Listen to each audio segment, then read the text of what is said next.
دیگر ہمارے دوست M P A M N A یہاں تشریف لائے، ہم آپ کو خوشامدید کہا ہم نے، اور مختلف موضوعات کے اوپر یہاں تحریک انصاف کے دوستوں سے ہماری گفتگو ہوئی۔ یقیناً بیٹھتے ہیں، سیاسی لوگ ہیں، اور ہم اس وقت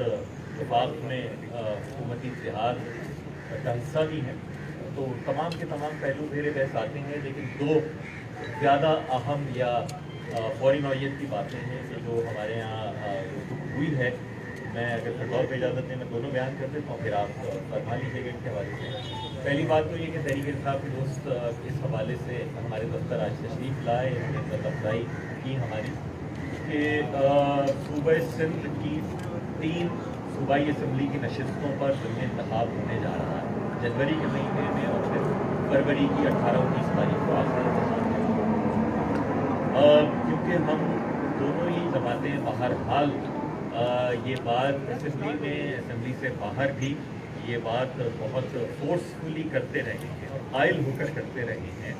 کہ بدقسمتی کے ساتھ گزشتہ 12 برسوں میں پورے صوبے کے عوام پر جو سب سے بڑی آفت ٹوٹی ہے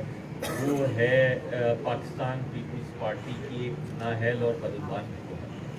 ہم یہ سمجھتے ہیں کہ صوبہ سندھ خواہ وہ کشمور ہو یا لاڑکانہ ہو، عمر کوٹ، سانگڑ یا پھر کراچی ہو، وہاں عوامی خدمت کے منصوبے اس وقت تک نہیں بن سکتے شفافیت کے ساتھ کہ جب تک ہمارے پاکستان پیپلز پارٹی کے دوست یہاں اسمبلی میں اکثریت پر ہیں۔ اس اکثریت کے حوالے سے خیر ہمارے پاس دوسرے ریزنز ہیں، ہم اس کو مصنوعی اکثریت مانتے ہیں، کیونکہ بہرحال اگر جس دن یہاں پر فیئر مردم شماری ہوئی تو شاید یہ نمبر تبدیل ہو جائیں گے، لیکن بہرحال حکومتی نشستوں کی ضمنی انتخاب کے حوالے سے تحریک انصاف کے دوستوں نے ہم سے بات کی کہ کیا ہی اچھا ہو کہ ہم اور جی ڈی اے اور جو دیگر دوست ہیں وہ مل کر ان ضمنی انتخابات میں اپنے مشترکہ امیدوار لا سکیں۔ ہم نے تحریک انصاف کے دوستوں کی گزارش کو سنا اور بہت سنجیدگی کے ساتھ اب یہ گزارشات ہم رابطہ کمیٹی میں بھی رکھیں گے، اور پھر اس پر جو بھی آئندہ گفتگو ہوگی وہ ہماری ایک اور میٹنگ ہوگی، اور اس کے بعد پھر ہم طے کر لیں گے کہ ہمارا کیا فیصلہ ہے۔ تو دیگر باتیں ہوئی ہیں، اس میں بہت اہم اور فوری نوعیت کی بات ہے مردم شماری۔ 2017 کی مردم شماری پر ہم قائل تھے کہ اس میں سنگین خامیاں ہیں، یہی وجہ ہے کہ ہم سپریم کورٹ میں گئے، ہم 3 صاحب نے اس پر دستخط کیے تحریک انصاف کی جانب سے کہ اس میں جو پارلیمان کی قراردادیں تھیں قومی اسمبلی کی، اور پھر سینٹ نے ایک پوری کمیٹی تشکیل دی تھی کہ وہ آڈٹ کروائیں گے کم از کم 5% رہائشی بلاکس کا، تاکہ جو خامیاں ہیں ان کی نشاندہی ہو سکے۔ بدقسمتی کے ساتھ بہت ساری چیزیں ہوئیں، حکومت یہ کہتی ہے کہ فنڈز کی دستیابی کا تھا، کورونا بھی آ گیا، سب چیزیں رہیں، لیکن بہرحال ہم نے تحریک انصاف سے یہ ہم گزارش کرتے رہے، اور پھر 2020 کے اوائل میں ایک کابینہ کی کمیٹی تشکیل دے دی گئی جس میں ایم کیو ایم کی نمائندگی امین الحق صاحب کر رہے تھے، اور اس نے بھی ان خامیوں کی نشاندہی کی۔ ایم کیو ایم نے ہم کوئی ضدی بچے نہیں ہیں، یا ہم کوئی بینر یا نعرے بازی کی سیاست نہیں کر رہے کہ ہم کسی بھی حکومت یا کسی سیاسی پارٹی کو غلط ثابت کریں، بجائے اس کے کہ ہم یہ سمجھتے ہیں کہ جس ملک میں وسائل کی تقسیم آبادی کی بنیاد پر ہوتی ہے اور بہت ساری چیزیں درست آبادی کے گننے سے جڑی ہوئی ہیں، وہاں جب تک آبادی کو درست گنا نہیں جائے گا، مجھے نہ پانی ملے گا، نہ نوکری ملے گی، نہ ایڈمیشنز ملیں گے، اور نہ نشستیں ملیں گی، نہ آپ کی نمائندگی ملے گا۔ تو اس لیے اس کو درست ہونا چاہیے، اور حکومتوں کے پاس کوئی نہ کوئی حل ہونا چاہیے۔ اگر آپ آڈٹ نہیں کروا سکتے تو پھر آپ ایک نئی مردم شماری کروائیں۔ یہ ہم نے تحریک انصاف کے دوستوں سے ہماری یہ درخواست تھی، مطالبہ تھا، وزیر اعظم صاحب بھی جب ستمبر کے مہینے میں تشریف لائے اس کے سامنے بھی یہ ہم نے مطالبہ رکھا تھا، اور کابینہ کی کمیٹی نے بھی اس مطالبے کو بہرحال آگے بڑھایا ہے۔ ہم نے کل پاکستان پیپلز پارٹی سے بھی ملاقات کی، اس میں بھی ہم نے اپنا یہی نقطہ ان کی جانب رکھا کہ وزیر اعلیٰ سندھ مشترکہ مفادات کی کونسل میں پورے صوبے کے مفادات کے تحفظ کی ذمہ داری ان کی ہے، تو وہ یہ پہلو بھی رکھیں کہ آڈٹ کروایا جائے، اور نہیں اگر کروا سکتے ہیں تو فی الفور نئی مردم شماری کا اعلان کیا جائے تاکہ ہمارے تحفظات بھی۔ ہمیں خوشی ہے کہ تحریک انصاف کے دوستوں نے جب پہلے بھی ہم سے معاہدہ کیا تھا تو یہی بات کی تھی، آج بھی کہا ہے کہ ہم اس پر قائل ہیں، اور یقیناً ہمیں اس بارے میں کوئی شک نہیں ہونا چاہیے کہ تحریک انصاف کی اعلیٰ قیادت بھی اور وزیر اعظم صاحب بھی اس حوالے سے بہت وضاحت کے ساتھ اپنی پالیسی بہت جلد بیان کریں گے. مصروف صدیقی شہری سندھ کے لوگوں میں بہرحال یہ اضطراب تو ہے، اور تحریک انصاف کے پاس بھی ایک بڑی نمائندگی ہے شہری سندھ کی، تو یقیناً آپ کے اوپر بھی یہ عوامی دباؤ تو ہوگا. تو یہ دو اہم باتیں تھیں. میں گزارش کروں گا فردوس بھائی اس کے حوالے سے کچھ گفتگو فرما لیں. بسم اللہ الرحمن الرحیم. آپ سب افراد کا شکریہ، اور ایم کیو ایم میں نبی صاحب کا، فیصل بھائی کا، حمید بھائی کا، باقی دوستوں کا بھی شکریہ کہ آج ہم نے ایک کے بجائے 2 پیالی چائے پی ان کے پاس، اور گفتگو بڑی اچھی ماحول میں رہی، سیر حاصل رہی. 2-3 چیزیں فیصل بھائی کی میں کریکٹ کرتا تھا. یہ جو عذاب سندھ کے اوپر نازل ہوا ہے، اس کو 12 نہیں اب 13 سال.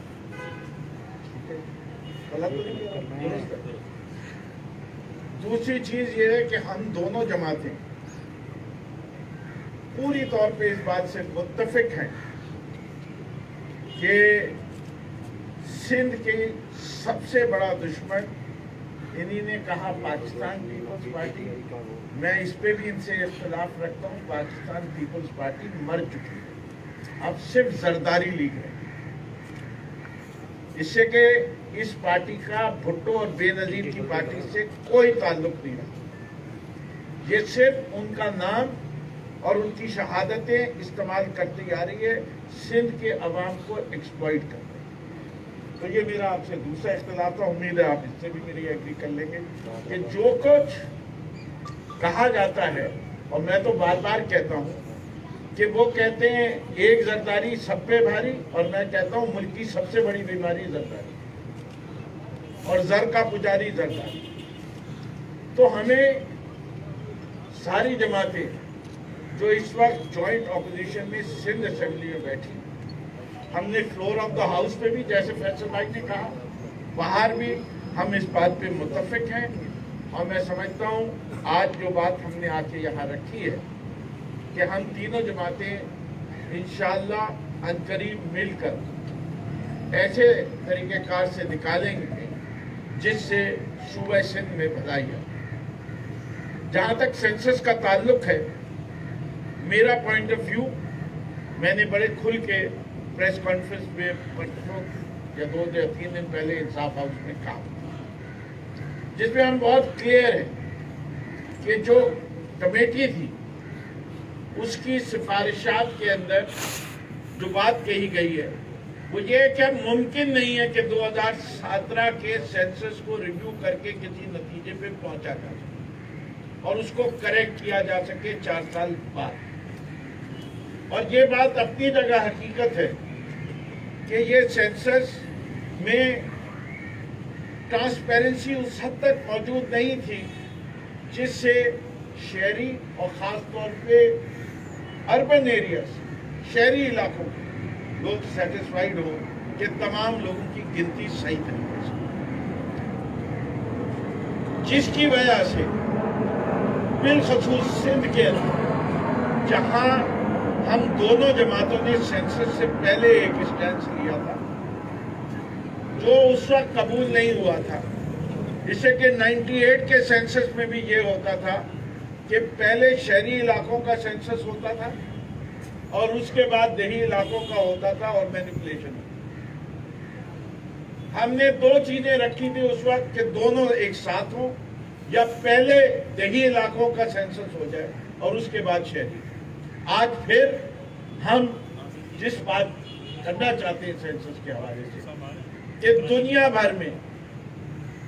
پہلے ایک علاقے کا ٹیسٹ سینسس کرائیں گے اور اس کی ٹرانسپیرنسی چیک کریں گے. ایک کمیٹی بنا دی گئی ہے پلاننگ اینڈ ڈیولپمنٹ میں، جس کا اسد عمر صاحب اعلان کر چکے، اور یہ پوری سینسس کی